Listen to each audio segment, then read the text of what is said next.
Hey everybody, I'm Heather B from Sway in the Morning. Every morning on Shade 45, I'm Sway's co-host, and then I also have my own show. It's called The Happy Hour with Heather B. I do it every single night from 6 p.m. to midnight Eastern on SiriusXM FLY.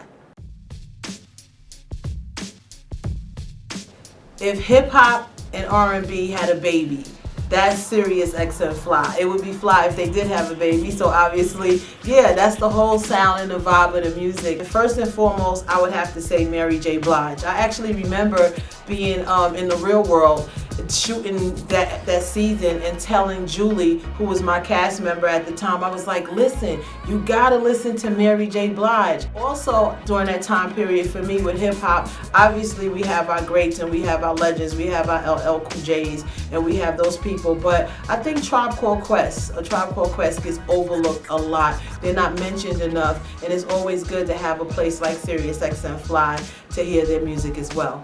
They always pay homage to the greats. I mean, if you sit down and talk to a Mary J. Blige or talk to a R. Kelly or talk to A Tribe Called Quest and even a 50 Cent, people from that era, they mention Gladys Knight, they mention Aretha Franklin, they mention the Marvin Gayes, they will mention the Big Daddy Kanes and the KRS-Ones. I remember meeting LL Cool J for the first time, and he walked on a tour bus when I was on tour, and there was this song out by an artist named K Solo called Spellbound. And one of the things in the song is that he kept spelling different things that end in LL. So the hook was, when I S-P-E-L-L, very W-E-L-L. And every time this artist said LL Cool J would pat his chest like LL.